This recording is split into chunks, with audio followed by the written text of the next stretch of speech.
สวัสดีครับคุณผู้ฟังที่รักทุกท่านกลับมาพบกับผมอีกแล้วนะครับนักเล่าเรื่องประวัติศาสตร์ผู้กระตือรือร้นและเต็มไปด้วยความอยากรู้อยากเห็นวันนี้ผมจะพาคุณผู้ฟังข้ามแม่น้ำโขงไปสู่ดินแดนแห่งความสงบงามดินแดนแห่งตำนานพญานาคและดินแดนที่ซ่อนเร้นเรื่องราวอันยิ่งใหญ่และน่าทึ่งไว้อย่างเงียบๆครับคุณผู้ฟังพอจะเดาออกไหมครับว่าผมกำลังจะพูดถึงประเทศไหนประเทศที่อยู่ติดกับบ้านเรานี่เองครับใช่แล้วครับวันนี้เราจะมาเจาะลึกเรื่องราวของประวัติศาสตร์ลาวครับหรือที่เราเรียกกันติดปากว่าประเทศลาวนั่นเองดินแดนที่หลายคนอาจจะมองว่าเงียบสงบเรียบง่ายแต่เชื่อผมเถอะครับว่าประวัติศาสตร์ของเขานี่ไม่ธรรมดาเลยนะครับเต็มไปด้วยความรุ่งเรืองความแตกแยกการต่อสู้และการปรับตัวเพื่ออยู่รอดในกระแสของโลกครับผมรับรองเลยว่าฟังจบแล้วคุณจะมองประเทศลาวด้วยสายตาที่เปลี่ยนไปแน่นอนครับพร้อมหรือยังครับถ้าพร้อมแล้วตามผมมาเลยครับคุณผู้ฟังครับก่อนที่เราจะดำดิ่งเข้าไปในสมรภูมิรบหรือการเมืองอันซับซ้อนผมอยากจะพาคุณย้อนกลับไปสู่จุดเริ่มต้นกันก่อนนะครับจุดเริ่มต้นของชาติลาวไม่ได้มีแค่เรื่องราวทางประวัติศาสตร์ที่บันทึกไว้เท่านั้นแต่ยังผสมผสานเข้ากับตำนานปรัมปราอันศักดิ์สิทธิ์ที่เล่าขานกันมาหลายชั่วอายุคนครับ 1. ยุคก่อนประวัติศาสตร์และตำนานรากฐานของชนชาติลาวคุณเคยสงสัยไหมครับว่าคนลาวหรือชนเผ่าลาวมีต้นกำเนิดมาจากไหนนักประวัติศาสตร์และนักโบราณคดีต่างก็พยายามไขปริศนานี้มานานแล้วครับจากหลักฐานทางโบราณคดีที่ค้นพบในหลายพื้นที่ของลาวเช่นทุ่งไหหินที่แขวงเชียงขวางซึ่งมีไหหินขนาดใหญ่นับร้อยนับพันใบกระจัดกระจายอยู่เต็มไปหมดโอ้ยแค่คิดภาพก็ขนลุกแล้วครับไหพวกนี้ถูกสร้างมาเพื่ออะไรก็ยังเป็นปริศนาอยู่บ้างแต่ที่แน่ๆมันบอกเราว่ามีผู้คนเคยอาศัยอยู่ในดินแดนแห่งนี้มาตั้งแต่ยุคสำริดและยุคเหล็กแล้วนะครับทุ่งไหหินเนี่ยเป็นสิ่งมหัศจรรย์จริงๆครับคุณผู้ฟังไหแต่ละใบหนักเป็นตันๆเลยนะครับผมสงสัยจริงๆว่าคนสมัยก่อนเขายกกันมายังไงใช้เครนหรือเปล่าฮ่าๆผมล้อเล่นนะครับแต่มันก็แสดงให้เห็นถึงอารยธรรมและความสามารถของคนยุคนั้นได้เป็นอย่างดีเลยครับมันเป็นเหมือนห้องเรียนประวัติศาสตร์กลางแจ้งที่น่าตื่นเต้นที่สุดแห่งโลกเลยครับและตอนนี้ก็เป็นมรดกโลกด้วยนะครับตำนานขุนบรมราชาธิราชปฐมกษัตริย์ในความเชื่อทีนี้มาถึงเรื่องตำนานกันบ้างครับชาวลาวมีความเชื่อเรื่องตำนานขุนบรมราชาธิราชครับซึ่งเป็นตำนานที่คล้ายกับเรื่องราวการสร้างชาติของหลายๆชนชาติในเอเชียตะวันออกเฉียงใต้เลยนะครับตำนานเล่าว่าขุนบรมราชาธิราชเป็นบรรพบุรุษของชนชาติไทยลาวที่สืบเชื้อสายมาจากสวรรค์ครับท่านได้ลงมายังโลกมนุษย์พร้อมด้วยโอรส7พระองค์และโอรสแต่ละพระองค์ก็ได้แยกย้ายกันไปสร้างบ้านสร้างเมืองตั้งอาณาจักรต่างๆขึ้นมาครับหนึ่งในโอรสของขุนบรมราชาธิราชก็ได้ไปสร้างเมืองที่เรียกว่าเมืองชวาซึ่งภายหลังคือหลวงพระบางนั่นเองและเป็นจุดเริ่มต้นของชนชาติลาวครับเรื่องเล่านี้ไม่เพียงแต่ให้ความรู้สึกถึงความศักดิ์สิทธิ์ของกษัตริย์เท่านั้นนะครับแต่ยังเชื่อมโยงชนชาติลาวเข้ากับบรรพบุรุษร่วมกับชนชาติไทยอื่นๆในภูมิภาคด้วยครับคุณผู้ฟังว่าตำนานนี่มันขลังดีไหมครับผมว่ามันทำให้เรื่องราวดูมีมนต์ขลังขึ้นเยอะเลยนะครับ 2. อาณาจักรล้านช้างรุ่งเรืองและสถาปนาโดยพระเจ้าฟ้างุ่มและแล้วเราก็มาถึงจุดเปลี่ยนที่สำคัญที่สุดจุดหนึ่งในประวัติศาสตร์ลาวครับนั่นก็คือการกำเนิดของอาณาจักรล้านช้างครับอาณาจักรแห่งนี้ไม่ได้เกิดขึ้นมาเองนะครับแต่ถูกสถาปนาขึ้นโดยบุรุษผู้ยิ่งใหญ่ท่านหนึ่งนั่นก็คือพระเจ้าฟ้างุ่มครับชื่อนี้คุณผู้ฟังต้องจำให้ดีเลยนะครับเพราะท่านคือปฐมกษัตริย์ผู้รวบรวมแว่นแคว้นต่างๆของลาวให้เป็นปึกแผ่นครับพระเจ้าฟ้างุ่มปฐมกษัตริย์ผู้รวบรวมแผ่นดินเรื่องราวของพระเจ้าฟ้างุ่มก็ดราม่าไม่แพ้ซีรีส์เกาหลีเลยนะครับท่านเป็นเชื้อพระวงศ์ลาวจากเมืองชวาแต่ถูกเนรเทศไปเติบโตที่ราชสำนักเขมรสมัยพระเจ้าชัยวรมันที่9ครับที่นั่นท่านได้รับการศึกษาศิลปะการปกครองและวิชาการทหารอย่างรอบด้านเหมือนกับว่าไปรับวิชามาเพื่อภารกิจยิ่งใหญ่โดยเฉพาะเลยนะครับ ในปีคศ 1896 คศ 1353 พระเจ้าฟ้างุ่มพร้อมด้วยกำลังทัพที่ได้รับการสนับสนุนจากกษัตริย์เขมรก็ยกทัพกลับมายังดินแดนลาวครับท่านเริ่มทำภารกิจอันยิ่งใหญ่นั่นก็คือการรวบรวมหัวเมืองน้อยใหญ่ต่างๆที่กระจัดกระจายอยู่ตามลุ่มแม่น้ำโขงให้มาอยู่ภายใต้การปกครองเดียวกันครับตั้งแต่ทางเหนือจรดทางใต้การรวบรวมนี้ไม่ใช่เรื่องง่ายเลยนะครับต้องใช้ทั้งความเด็ดขาดในรบและความสามารถในการบริหารจัดการครับและในที่สุดท่านก็ทำได้สำเร็จสถาปนาอาณาจักรแห่งใหม่ขึ้นมาที่มีชื่อว่าอาณาจักรล้านช้างครับโอ้โหยิ่งใหญ่ไหมครับทำไมถึงชื่อล้านช้างล่ะครับชื่อล้านช้างไม่ได้มาเล่นๆนะครับคุณผู้ฟังคำว่าล้านก็แปลว่าล้านจริงๆครับส่วนช้างก็หมายถึงช้างนั่นแหละครับซึ่งหมายถึงดินแดนที่มีช้างนับล้านตัวหรือดินแดนที่มีไพร่พลนับครับหรืออาจจะทั้งสองอย่างเลยก็ได้ซึ่งสื่อถึงความอุดมสมบูรณ์กำลังพลและความยิ่งใหญ่ของอาณาจักรแห่งนี้ในอดีตครับฟังแล้วฮึกเหิมดีไหมครับการรับพุทธศาสนาแสงธรรมนำทางสิ่งสำคัญอีกประการหนึ่งที่พระเจ้าฟ้างุ่มทรงนำมาสู่อาณาจักรล้านช้างก็คือพระพุทธศาสนาแบบเถรวาทครับท่านทรงเห็นความสำคัญของพุทธศาสนาในการเป็นศูนย์รวมจิตใจของผู้คนและเป็นรากฐานทางวัฒนธรรมของอาณาจักรท่านได้อัญเชิญพระสงฆ์และพระพุทธรูปสำคัญจากเขมรมายังหลวงพระบางครับหนึ่งในพระพุทธรูปที่สำคัญที่สุดที่ถูกอัญเชิญมาในครั้งนั้นก็คือพระบางครับซึ่งเป็นพระพุทธรูปคู่บ้านคู่เมืองของลาวและเป็นที่มาของชื่อเมืองหลวงพระบางในปัจจุบันด้วยนะครับพระพุทธศาสนาได้อย่างรากลึกในสังคมลาวและกลายเป็นส่วนหนึ่งของวิถีชีวิตศิลปะและวัฒนธรรมของชาวลาวมาจนถึงทุกวันนี้ครับเหมือนเป็นกาวใจที่เชื่อมโยงผู้คนเข้าด้วยกันเลยนะครับความรุ่งเรืองของล้านช้างยุคทองของอาณาจักรหลังจากสถาปนาอาณาจักรและรับพุทธศาสนามาเป็นศาสนาหลักแล้วอาณาจักรล้านช้างก็เข้าสู่ยุคทองแห่งความรุ่งเรืองครับโดยเฉพาะในรัชสมัยของพระเจ้าชัยเชษฐาธิราชพ.ศ. 2093 ถึง 2114 ซึ่งเป็นอีกหนึ่งกษัตริย์ที่ยิ่งใหญ่ของลาวครับการย้ายราชธานีพระเจ้าชัยเชษฐาธิราชทรงย้ายราชธานีจากหลวงพระบางมายังเวียงจันทร์ครับเพราะทรงเห็นว่าเวียงจันทร์มีชัยภูมิที่เหมาะสมกว่าทั้งในด้านการป้องกันประเทศและการค้าขายครับและที่เวียงจันทร์นี่เองที่ท่านได้สร้างสิ่งก่อสร้างสำคัญมากมายที่ยังคงอยู่มาจนถึงปัจจุบันครับสร้างพระธาตุหลวงหนึ่งในสัญลักษณ์ที่สำคัญที่สุดของลาวที่เรารู้จักกันดีก็คือพระธาตุหลวงครับพระเจ้าชัยเชษฐาธิราชทรงเป็นผู้สร้างพระธาตุหลวงองค์ปัจจุบันนี่แหละครับซึ่งเป็นศูนย์รวมจิตใจของชาวลาวทั้งชาติครับคุณผู้ฟังเคยเห็นไหมครับสวยงามและยิ่งใหญ่มากเลยนะครับผมว่าถ้าไปลาวแล้วไม่ได้เห็นพระธาตุหลวงนี่เหมือนไปไม่ถึงเลยนะครับความสัมพันธ์กับเพื่อนบ้านล้านช้างในยุคนี้มีความสัมพันธ์ที่ซับซ้อนกับเพื่อนบ้านครับทั้งสยามอยุธยาและพม่ามีทั้งช่วงที่เป็นพันธมิตรกันและช่วงที่ทำสงครามครับโดยเฉพาะการทำสงครามกับพม่าในสมัยพระเจ้าบุเรงนองซึ่งเป็นช่วงที่ล้านช้างต้องเผชิญกับความท้าทายอย่างหนักแต่ก็สามารถรักษาเอกราชของตนเองไว้ได้ในที่สุดครับแม้จะโดนตีแตกไปหลายครั้งก็ตาม3. ล้านช้างแตกเป็น3อาณาจักรรอยร้าวในแผ่นดินคุณผู้ฟังครับอะไรที่รุ่งเรืองสุดๆมันก็มักจะมีจุดพลิกผันเสมอครับอาณาจักรล้านช้างก็เช่นกันครับหลังจากผ่านช่วงเวลาแห่งความรุ่งเรืองมาหลายศตวรรษอาณาจักรแห่งนี้ก็เริ่มเกิดรอยร้าวภายในครับเหมือนแก้วที่เริ่มมีรอยร้าวเล็กๆน้อยๆสะสมไปเรื่อยๆจนวันหนึ่งก็แตกออกเป็นเสี่ยงๆครับสาเหตุหลักๆของการแตกแยกก็มีทั้งจากปัจจัยภายในและปัจจัยภายนอกครับปัจจัยภายใน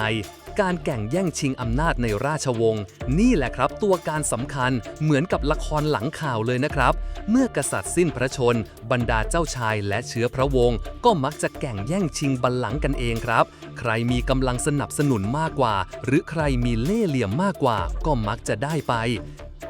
การแตกแยกภายในนี้ทำให้ราชอำนาจอ่อนแอลงเรื่อยๆครับปัจจัยภายนอก การรุกรานจากเพื่อนบ้านเมื่อล้านช้างอ่อนแอลงเพื่อนบ้านผู้ทะเยอทะยานอย่างสยามอยุธยาธนบุรีรัตนโกสินทร์และเวียดนามก็เริ่มเข้ามาแทรกแซงและขยายอิทธิพลเข้ามาในดินแดนลาวมากขึ้นครับเหมือนกับเห็นโอกาสแล้วรีบเข้ามาคว้าเอาไว้ไงครับแตกเป็น3เสี่ยงหลวงพระบางเวียงจันทร์จำปาสักและแล้วในปีพศ 2250 คศ 1707 อาณาจักรล้านช้างอันยิ่งใหญ่ก็แตกออกเป็น3อาณาจักรย่อยๆครับได้แก่ 1. อาณาจักรล้านช้างหลวงพระบางตั้งอยู่ทางตอนเหนือมีศูนย์กลางที่เมืองหลวงพระบางครับเป็นอาณาจักรที่มีความสัมพันธ์กับพม่าและจีนในบางช่วง 2. อาณาจักรล้านช้างเวียงจันทร์ตั้งอยู่ตรงกลางมีศูนย์กลางที่เมืองเวียงจันทร์ครับเป็นอาณาจักรที่มักจะมีความสัมพันธ์ที่ซับซ้อนกับสยามและ 3. อาณาจักรล้านช้างจำปาสักตั้งอยู่ทางตอนใต้มีศูนย์กลางที่เมืองจำปาสักครับเป็นอาณาจักรที่ได้รับอิทธิพลจากสยามและเขมรค่อนข้างมากครับคุณผู้ฟังครับลองคิดดูสิครับว่าเมื่อก่อนเป็นอันหนึ่งอันเดียวกันแต่ตอนนี้แตกเป็น3แคว้นแยกกันปกครองแล้วเนี่ยมันจะง่ายต่อการถูกรุกรานขนาดไหนครับเหมือนคนในบ้านทะเลาะกันเองแล้วมีคนนอกบ้านมาฉกฉวยโอกาสนั่นแหละครับ การแตกแยกทำให้แต่ละอาณาจักรอ่อนแอลงมากครับไม่สามารถต้านทานอำนาจของเพื่อนบ้านอย่างสยามและเวียดนามได้อีกต่อไปดินแดนบางส่วนของล้านช้างก็ถูกผนวกไปเป็นส่วนหนึ่งของสยามและเวียดนามครับวิกฤตเอกราชนี่คือจุดเริ่มต้นของช่วงเวลาที่ลาวต้องต่อสู้ดิ้นรนเพื่อรักษาเอกราชของตนเองไว้ภายใต้อิทธิพลของมหาอำนาจรอบข้างครับยุคตกอยู่ใต้อิทธิพลต่างชาติสยามและเวียดนามเพื่อนบ้านที่ไม่ใช่แค่เพื่อนบ้านหลังจากที่ล้านช้างแตกออกเป็น3อาณาจักรย่อยๆแล้วนะครับแต่ละอาณาจักรก็ต้องเผชิญกับสถานการณ์ที่ยากลำบากอย่างยิ่งนั่นก็คือการที่ต้องตกอยู่ภายใต้อิทธิพลของสยามและเวียดนามครับทั้ง2ประเทศต่างก็พยายามขยายอำนาจและอิทธิพลเข้ามาในดินแดนลาวสยามและเวียดนามใครจะคุมใครคุณผู้ฟังคงจำกันได้นะครับว่าก่อนหน้านี้เราคุยกันเรื่องสงครามไทยยวนไปแล้วซึ่งสมรภูมิหนึ่งที่สำคัญก็คือการแย่งชิงอิทธิพลในลาวนี่แหละครับสยามในสมัยธนบุรีและรัตนโกสินทร์ตอนต้นมีอำนาจแผ่ขยายกว้างใหญ่ไพศาลมากครับและได้เข้ามามีบทบาทในการควบคุมอาณาจักรลาวทั้ง3อย่างชัดเจนโดยเฉพาะอาณาจักรเวียงจันทร์และจำปาสักแต่ในความมืดมิดก็ยังมีแสงสว่างครับหนึ่งในบุคคลสำคัญที่เราจะลืมไม่ได้เลยในประวัติศาสตร์ลาวก็คือเจ้าอนุวงศ์แห่งอาณาจักรล้านช้างเวียงจันทร์ครับท่านคือวีรบุรุษผู้กล้าที่พยายามจะกอบกู้เอกราชของลาวให้พ้นจากอำนาจของสยามครับสงครามเจ้าอนุวงศ์กับสยาม พ.ศ. 2369 ถึง พ.ศ. 2371คุณผู้ฟังครับสงครามครั้งนี้แหละครับที่ยิ่งใหญ่และน่าเศร้าที่สุดครั้งหนึ่งในประวัติศาสตร์ลาวเจ้าอนุวงศ์ทรงเห็นว่าสยามกดขี่ชาวลาวและต้องการนำลาวกลับมาเป็นปึกแผ่นอีกครั้งท่านจึงตัดสินใจยกทัพเข้าโจมตีหัวเมืองสำคัญของสยามในภาคตะวันออกเฉียงเหนือครับการรบครั้งนี้ดุเดือดมากครับแต่สุดท้ายแล้วกองทัพสยามซึ่งมีกำลังเหนือกว่ามากก็สามารถปราบปรามกองทัพเจ้าอนุวงศ์ลงได้ครับเจ้าอนุวงศ์ทงถอยร่นและพยายามขอความช่วยเหลือจากเวียดนามแต่ก็ไม่สำเร็จครับสุดท้ายแล้วเจ้าอนุวงศ์ก็ถูกจับกุมตัวและนำไปลงโทษที่กรุงเทพครับเป็นเรื่องราวที่น่าสะเทือนใจมากเลยนะครับหลังสงครามเมืองเวียงจันทร์ซึ่งเป็นราชธานีสำคัญของลาวก็ถูกกองทัพสยามทำลายลงแทบไม่เหลือซากครับกลายเป็นเมืองร้างอยู่เป็นเวลานานอาณาจักรล้านช้างเวียงจันทร์ก็สิ้นสุดลงอย่างเป็นทางการครับลาวทั้ง3อาณาจักรก็ตกอยู่ภายใต้อำนาจของสยามอย่างสมบูรณ์แบบครับชาวลาวจำนวนมากถูกกวาดต้อนอพยพมายังดินแดนภาคตะวันออกเฉียงเหนือของสยามครับซึ่งเป็นที่มาของชุมชนชาวลาวในภาคอีสานของประเทศไทยในปัจจุบันด้วยนะครับคุณผู้ฟังคนไหนเป็นคนอีสานบ้างครับเรื่องนี้ก็เป็นส่วนหนึ่งของประวัติศาสตร์บรรพบุรุษของเราเลยนะครับ ความทุกข์ยากของประชาชนในช่วงเวลานี้ประชาชนชาวลาวต้องเผชิญกับความทุกข์ยากอย่างแสนสาหัสทั้งจากสงครามการอพยพและการกดขี่ข่มเหงครับดินแดนลาวกลายเป็นดินแดนที่ถูกสยามและเวียดนามแย่งชิงอิทธิพลอยู่ตลอดเวลาคุณผู้ฟังครับหลังจากที่เราได้เห็นการช่วงชิงอิทธิพลระหว่างสยามกับเวียดนามแล้วนะครับทีนี้ก็มีตัวละครใหม่เข้ามาในเวทีแห่งเอเชียตะวันออกเฉียงใต้ครับนั่นก็คือมหาอำนาจตะวันตกโดยเฉพาะฝรั่งเศสครับพวกเขามาพร้อมกับเทคโนโลยีที่ทันสมัยกว่าอาวุธที่ดีกว่าและความทะเยอทะยานที่จะสร้างจักรวรรดิอันยิ่งใหญ่ในเอเชียครับฝรั่งเศสผู้เข้ามาช่วยหรือยึดครองในช่วงกลางศตวรรษที่ 19 ฝรั่งเศสเริ่มเข้ามามีอิทธิพลในเวียดนามและเขมรมากขึ้นเรื่อยๆครับและเมื่อยึดเวียดนามและเขมรได้แล้วพวกเขาก็เริ่มหันมามองดินแดนลาวครับซึ่งในขณะนั้นลาวยังคงอยู่ภายใต้อิทธิพลของสยามเป็นส่วนใหญ่ครับข้ออ้างของฝรั่งเศสอ้างสิทธิ์ในดินแดนลาวโดยอาศัยประวัติศาสตร์ที่เวียดนามเคยอ้างสิทธิ์เหนือลาวบางส่วนมาก่อนครับพวกเขายังอ้างว่าต้องการเข้ามาปลดปล่อยลาวจากการกดขี่ของสยามแหมฟังแล้วดูดีจังเลยนะครับการทำสนธิสัญญาและการยึดครองในช่วงปลายศตวรรษที่ 19 โดยเฉพาะในปีพุทธศักราช 2436 ฝรั่งเศสได้ใช้กำลังทางเรือเข้ามาบีบบังคับให้สยามยอมลงนามในสนธิสัญญาต่างๆครับซึ่งผลของสนธิสัญญานั้นคือสยามต้องยอมสละสิทธิ์เหนือดินแดนลาวเกือบทั้งหมดให้กับฝรั่งเศสครับรวมถึงดินแดนทางฝั่งซ้ายของแม่น้ำโขงทั้งหมดคุณผู้ฟังครับมันเป็นช่วงเวลาที่เจ็บปวดของทั้งลาวและสยามเลยนะครับดินแดนที่เคยเป็นของตัวเองต้องตกไปอยู่ใต้อำนาจของต่างชาติครับเมื่อลาวตกเป็นอาณานิคมของฝรั่งเศสแล้วลาวก็ถูกผนวกเข้าเป็นส่วนหนึ่งของสหภาพอินโดจีนฝรั่งเศสครับซึ่งประกอบไปด้วยเวียดนามแบ่งเป็นตังเกียอันนำโคชินไชน่าเขมรและลาวครับระบบการปกครองแบบอาณานิคมฝรั่งเศสเข้ามาจัดระเบียบการปกครองในลาวใหม่ทั้งหมดครับมีการตั้งข้าราชการชาวฝรั่งเศสเข้ามาปกครองในระดับต่างๆกษัตริย์ลาวหลวงพระบางยังคงมีอยู่แต่ก็อยู่ภายใต้อำนาจของข้าหลวงฝรั่งเศสครับเหมือนมีตำแหน่งแต่ไม่มีอำนาจที่แท้จริงนั่นแหละครับการพัฒนาโครงสร้างพื้นฐานเพื่อผลประโยชน์ของฝรั่งเศสได้มีการพัฒนาโครงสร้างพื้นฐานบางอย่างในลาวครับเช่นการสร้างถนนหนทางโรงเรียนเล็กๆบางแห่งและการจัดตั้งระบบการเก็บภาษีต่างๆครับ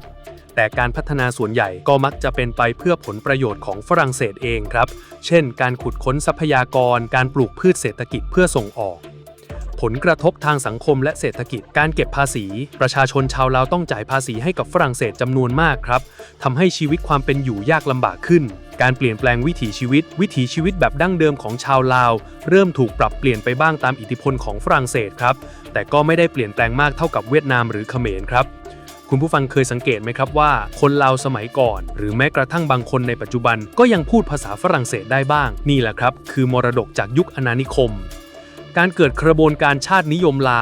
าวอิสระแน่นอนครับว่าการตกเป็นอาณานิคมไม่ได้ทำให้ประชาชนทุกคนยอมรับนะครับความรู้สึกชาตินิยมและต้องการเอกราชก็เริ่มก่อตัวขึ้นในหมู่ปัญญาชนและผู้นำลาวครับ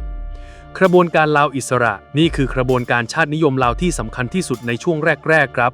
ก่อตั้งโดยกลุ่มเจ้าพระชาและปัญญาชนลาวที่ต้องการต่อต้านการปกครองของฝรั่งเศสและต้องการเอกราชให้กับประเทศลาวครับพวกเขาได้รับแรงบันดาลใจจากกระบวนการชาตินิยมในเวียดนามและประเทศอื่นๆครับ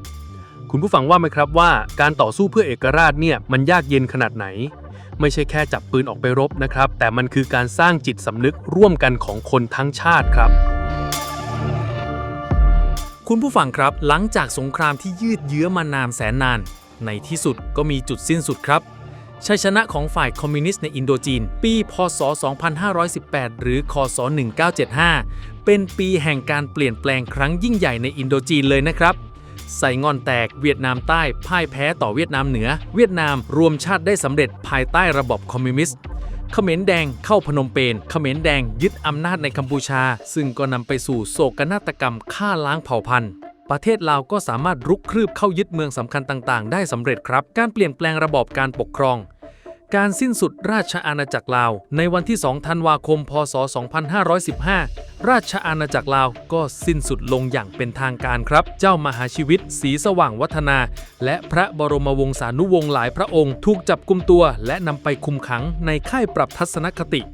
การสถาปนาสาธารณรัฐประชาธิปไตยประชาชนลาวและในวันเดียวกันนั้นเองก็มีการประกาศสถาปนาสาธารณรัฐประชาธิปไตยประชาชนลาวขึ้นมาครับโดยมีพรรคประชาชนปฏิวัติลาวซึ่งเป็นพรรคคอมมิวนิสต์เป็นพรรคการเมืองที่กุมอำนาจสูงสุดในการปกครองประเทศครับ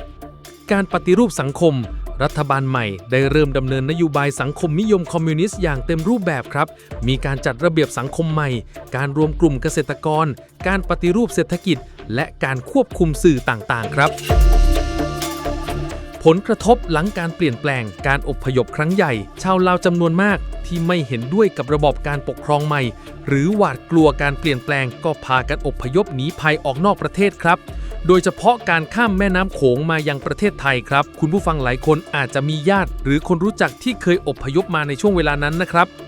การโดดเดี่ยวจากโลกภายนอกในช่วงแรกลาวค่อนข้างจะโดดเดี่ยวจากประชาคมโลกครับโดยเฉพาะจากกลุ่มประเทศตะวันตกความสัมพันธ์ส่วนใหญ่จะเน้นไปที่เวียดนามและสหภาพโซเวียตครับความท้าทายทางเศรษฐกิจการเปลี่ยนแปลงระบบเศรษฐกิจไปสู่สังคมนิยมคอมมิวนิสต์ในระยะแรกค่อนข้างประสบปัญหาครับทำให้เศรษฐกิจของลาวไม่เติบโตเท่าที่ควรคุณผู้ฟังครับหลังจากผ่านพ้นช่วงเวลาที่ยากลำบากมาแล้วลาวก็เริ่มก้าวเข้าสู่ยุคแห่งการปรับตัวและการพัฒนาครับการปฏิรูปเศรษฐกิจและการเปิดประเทศนโยบายจินตนาการใหม่รัฐบาลลาวได้เริ่มดำเนินนโยบายปฏิรูปเศรษฐกิจที่เรียกว่าจินตนาการใหม่ครับซึ่งเป็นการปรับตัวทางเศรษฐกิจให้มีความยืดหยุ่นมากขึ้นคล้ายกับนโยบายโดยเหมยของเวียดนามหรือนโยบายปฏิรูปเศรษฐกิจของจีนครับ